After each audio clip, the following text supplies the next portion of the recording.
And we're recording. Just like that, we are recording. My name is Matt McDowell, and welcome to 52 at 52, where I count down 52 of the jobs I've had. And there's the phone. Oh my gosh. First time that's ever happened. Yes. Can't hear what you're saying? Okay. I can't hear anything you're saying, sorry. Well, we'll carry on until the cable guy gets here. 52 at 52. Nah, I'm not going to be able to do this until the cable guy comes and takes care of things. Welcome to job number 15, TV watcher. We called them monitors back then because you would monitor the TV. But then a TV monitor is something else, and so that got a little confusing because you weren't an actual TV monitor. But so I would just say, I'm just going to call this one a TV watcher. Now, this is one of those jobs where I didn't leave the place. I had, if you go back 2 jobs, you'll see I worked for video monitoring services. This is still with video monitoring services, although I'm not a video editor. I am now a video monitor. So the place that I worked didn't change, but the actual function, the actual job, and I think the payment too. I think I got paid more as a video editor, but again, what had happened is I was in college and it was summer and I needed a summer job. And so I needed more hours. I said, hey, can you give me more hours? And they're like, sure, we can give you more hours. Would you like to watch some TV? And I'm like, yeah, I'd love to watch TV. I love watching TV. And so again, this was a news clipping service. So you'd watch all the news and then you would mark down what was up. And then you would, and that was your job, watching the news and marking down what was going on, looking for brand names. So I was assigned to watch Bakersfield news because everybody else was watching Los Angeles news, and they needed somebody on that Bakersfield beat. And as I'm thinking this, I wonder if they ever sold anything for anything that I watched. I don't think they did. Maybe they did, but I was watching Bakersfield news. Bakersfield news. If you don't know where Bakersfield is, it's about 2 hours north of Los Angeles in the and it's oil country and pistachio country. Lots of farming and lots of oil. Lots of oil. Oildale is there. Bakersfield. It's a pretty big town. What's that band? The Slipknot? Not Slipknot. Some bands from there. I can't think of the name of that band. System of a Down? I don't know. You may think that watching 5 hours of Bakersfield local news would be pretty boring. And you know what? I think it was. I think it was really boring. I mean, at first it wasn't, because the first, you're watching, it's like, okay, let's see what happened today. And you watch the first, the news at 11, and you would watch that, and you're like, okay, I got it. And then you watch the other 2 channels or 3 channels, and they're basically saying the same thing. And then you got 5 hours of that. And the news cycle in Bakersfield was pretty incremental. There was not a lot going on. And I think the cable guy just showed up, so I'm going to have to pause this right now. I've been waiting for 3 hours, and he finally shows up now, of all times. Welcome back. That was the cable guy. Apparently, we had a low-pass filter problem. Job number 15 is me watching local Bakersfield news, and it's pretty boring. But you know what? You don't get paid big bucks to do boring jobs, which you should. You should get paid lots of money to do boring jobs. And like if you're an actor or a movie director or some sort of exciting job, you should get minimum wage. That's just my opinion. Like if you're like an NFL quarterback that's winning the Super Bowl, you should get $10 an hour because that's an exciting job. But if you're a farmhand, oh my gosh, or watching Bakersfield news, millions of dollars. But the world doesn't work that way. You get paid really low. It doesn't seem fair. You get paid low money to do the most boring jobs and the hardest jobs. But the exciting, easy jobs, you get paid lots of money for. There's something in that. Yeah. And it wasn't that boring because it was like, okay, yeah, I'm watching the news. And the news is usually, they design it to be pretty exciting. You're watching fires and you're watching floods and you're just kind of letting it wash over you. Oh, I'm watching the fire, I'm watching the flood. And at first that's pretty exciting because you're like, oh my gosh, there's a fire. Oh my gosh, there's a flood. But then you would watch the next channel and they would say the same thing, bit of a twist on it. And then you watch another channel and they would basically saying the same thing. So you're watching 3 news stories back to back and you're like, okay, we know about the fire. We know about the flood. Just move on. Let's just keep going. Tell me about the lost dog that got hit by lightning. I don't know. I want something new.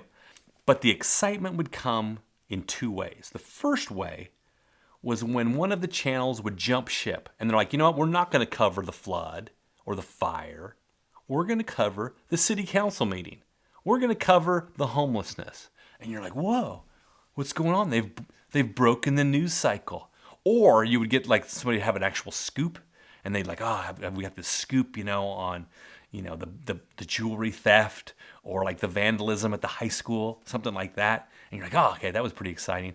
But then by the next news cycle, like say that was at noon, and then by 5 o'clock, everybody's talking, everybody's back on board with the same thing, and you're just watching it. Okay, so that was one way. The second way that you would find your excitement watching Bakersfield local news was looking for brand names, which is what I was supposed to be doing anyway. I'm supposed to be looking for things that we can sell. I'm supposed to be looking for like the Ford truck that pulls the cow out of the mud, on farmer, Atherton's, farm, or the Case or Caterpillar, Bobcat that's, helping save the fire or something.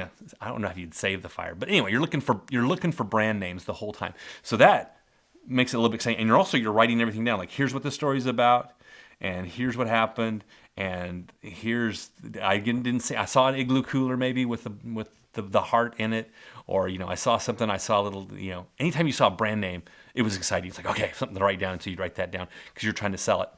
And I'm not sure if my months and months of 5 hours a day watching local Bakersfield news resulted in any sort of sales for the company. I think I might have just been covering your bases, I don't think I had any sales. I mean, who really cares what you're getting mentioned on in Bakersfield? They just want the major markets. Maybe. I don't know if I ever sold anything.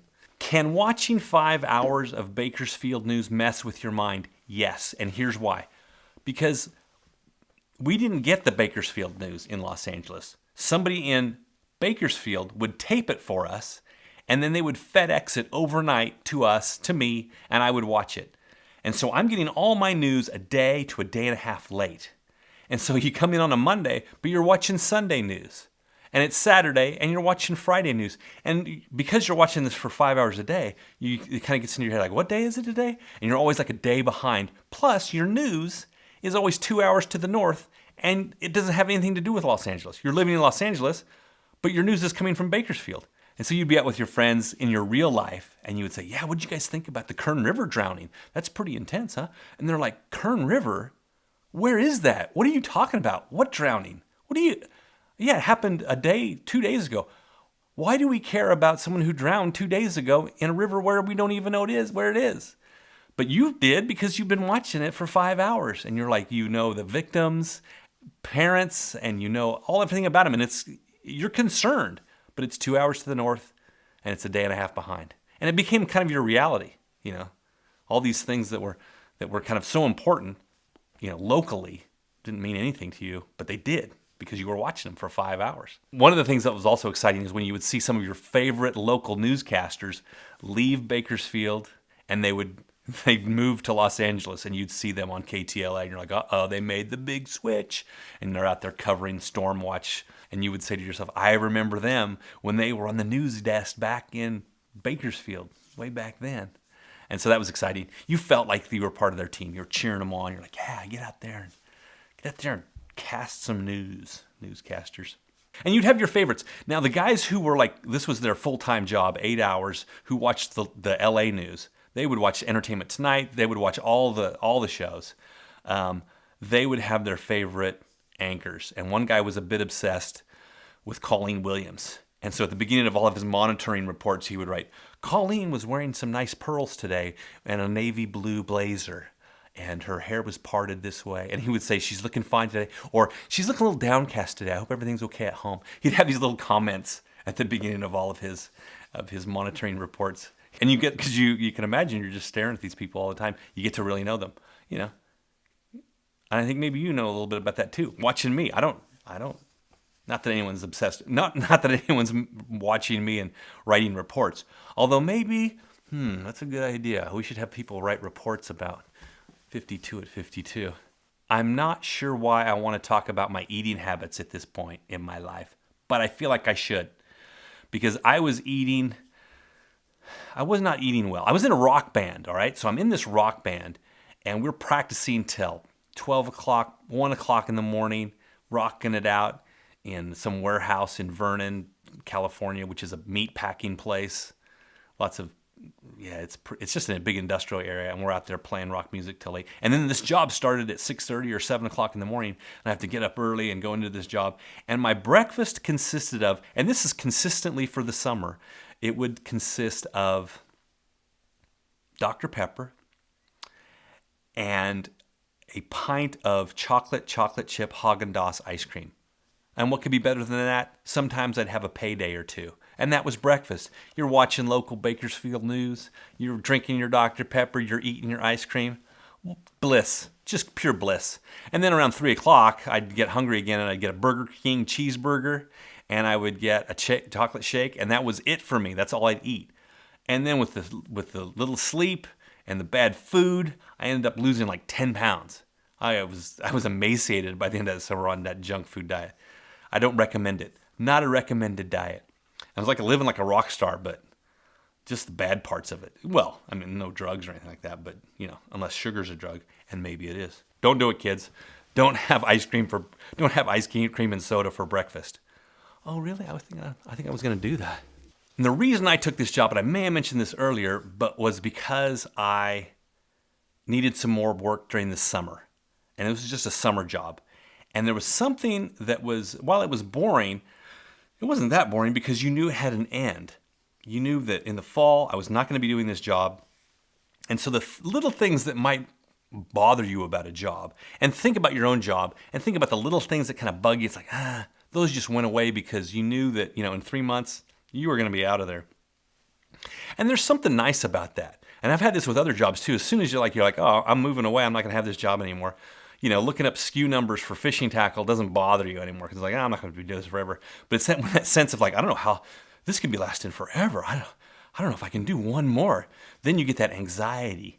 But if you had it would be nice to have an expiration date on everything that you went into, every job that you went into. If your relationships, you're going to have this girlfriend you're going to have this girlfriend for 7 months, or you're going to be in this job for 3 years, or And imagine how great it would be is if on your birth certificate you had the day you're going to be born, well, the day you were born, and then they had some way of figuring out, and you're going to die in 72 years, or you're going to die in 34 years. Wouldn't that be nice? Because then you could kind of plan for it. Like you wouldn't have to amass a bunch of money because it's like, I'm going to be gone in 30 years anyway. Why do I need a bunch of money? I just need to live. And you could plan accordingly. People could plan accordingly. Like if we got married to somebody, it's like, how long are we going to be married? Well, see, I'm going to die on this date and you're going to die on this date. So yeah, and then it would take all the pressure off. Because even though we all know we're going to die up here, in here we don't. It doesn't seem real. Like I know I'm going to die, but right now I can't even imagine dying, what that's going to be like. But if I had an expiration date, if I had it written down in black and white, maybe then I'd believe it and be like, oh, look. And then I could relax about things. I wouldn't be so nervous all the time. I wouldn't be so anxious. It's like you wouldn't be depressed because you're like, unless you're not depressed or anxious because you're like, oh, what's the worst thing that can happen? I can die on this date. Wouldn't that be awesome? That'd be great. But we don't. That's the kind of thing that watching 5 hours of Bakersfield local news will do to your head.